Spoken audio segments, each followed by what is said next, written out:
Marcus texted me at 11:47 p.m. on a Tuesday night. I just finished estimating for the third night in a row. Kids were asleep when I got home and my wife, well, she didn't really want to talk to me. That was worse. Marcus was doing $600,000 in revenue by himself, working 60 plus hours every single week. And he thought that by working hard, that meant that his business was strong. It actually meant the opposite. You grind, you hustle, you outwork everyone, and for a while, that's what moves the needle. But there's a ceiling. The ceiling is you. Your hours, your energy, and your brain. So today, I'm showing you exactly what that ceiling looks like, why 60-hour weeks aren't a badge of honor, and what to build instead so you can step back without everything falling apart. Let's go. Hey everyone, Mitch here, one of the coaches at Contracting.com. Marcus isn't a real person. He's a composite of dozens of contractors we've worked with at Contracting.com. Marcus started his painting company 7 years ago with a roller, a van, and a flip phone. By year 4, he's at $350,000 and taking home $90,000. Working roughly 50 hours a week, hires 2 guys, revenue jumps to $600,000. And then the wheels actually just start falling off. He's now working 60, sometimes even 70 hours a week.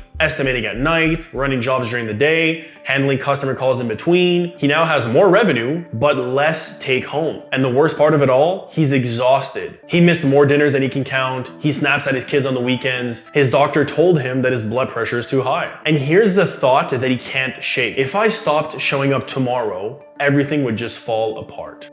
Here's what nobody talks about. There's a difference between a business and a job you own. A job you own equals everything depends on you. You stop, it stops. A business, it runs because of systems and people. You stop and it keeps going. Marcus built a job he owns. A really big one, but still a job. So let's break down exactly where his 60 hours went. Time drain number 1, estimating. Marcus estimated every single job himself. No templates, no systems, just memory and gut feel. The average estimate time was 2 hours, and he was doing 12 to 15 estimates a month. That's 25 to 30 hours a week just on estimates, many of which he didn't even win. Time drain number 2. The crew management. Every morning, Marcus started both of his crews, told them what to do, loaded the vans, answered questions. Every afternoon, he was checking in on them. That's about 2 hours of supervision per day, times 5 days, times 50 weeks, 500 hours a year just babysitting. Time drain number 3 is the customer calls and complaints. Marcus gave every customer his personal cell phone number. So every question, complaint, change order came directly to him all day, every day. He tracked it for 1 week, 41 customers called or texted him. 41. That's not customer service. That's a full-time job on top of his full-time job. Time drain number 4. Admin and paperwork. Invoices, material orders, payroll, lien waivers, insurance certificates. Marcus did it all at night when he should have been sleeping. He estimated about 8 hours per week on admin. 8 hours times 50 weeks, that's 400 hours a year on paperwork. Let's add it all up. Estimating 500 hours per year, supervision 500 hours per year, customer calls about 200 hours per year, admin 400 hours per year. That's 1,600 hours out of roughly 2,500 total hours that you're gonna have in a year. Marcus was spending 64% of his time on work that didn't directly produce revenue, and none of it moved him closer to freedom. None of it built something that could run without him. He wasn't building a business, he was maintaining a machine that needed him at the controls every single day. Fix number 1.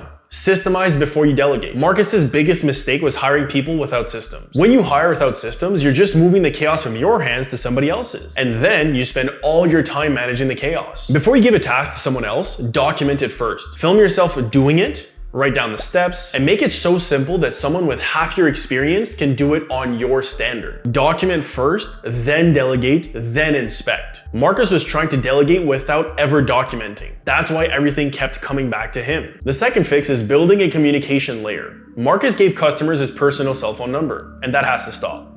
So set up a business number, Google Voice is free, or just a virtual receptionist through a service like Ruby or Answering Legal. They run about $200 to $400 per month. Build a customer communication template. What do customers get emailed when they book? When the job starts? When there's a delay? When the job is done? If every answer to a customer question is already in a template your admin can send, you never have to be in that conversation. Marcus cut his customer call time by 70% in 30 days just by setting up a shared inbox and a handful of email templates. The third fix is hiring an admin before you hire another crew. This one is counterintuitive. I need more guys. And more guys means more revenue. Wrong. More guys means more management, which means more hours on you, which means more work for you, not less. Before you hire your third or fourth crew member, hire one admin. Part-time to start. 20 hours a week, doing estimates, invoices, scheduling, customer follow-ups, material orders.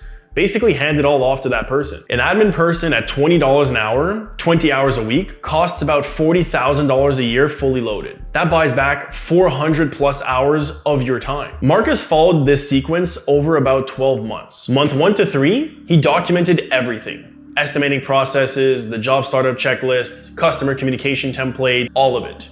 In month 4, he hired a part-time admin. He handed off invoicing, scheduling, customer emails, all immediately. In month 7, he promoted his best painter to lead. He gave him the startup checklists and he stopped showing up to the job sites in the morning. Now, month 12, Marcus took his first full week off in 7 years. His 2 crews ran the job sites, invoices went out on time, and jobs got completed. He came home to the same revenue and no issues. That's what a business looks like. That's what you're building toward. His revenue didn't jump, but his take home went up because his admin caught billing mistakes and followed up on unpaid invoices. He works 42 hours a week on average and he coaches his son's hockey team. That's the goal, not the revenue number, not the hours you grind, but the ability to step away. And if you can't step away, you don't own a business yet. You own a job. If this hit close to home, you need to see the phishing test scorecard. We built it specifically to show you where your business is dependent on you right now and what to do about it first. It's free and it's in the description. It takes about 15 minutes to fill out and it will show you exactly which of the 4 systems you need to build first. Because at the end of the day, you can't build everything at once. You need a sequence and the scorecard will give you that. Thanks for watching and subscribe for more real contractor breakdowns because we're just getting started.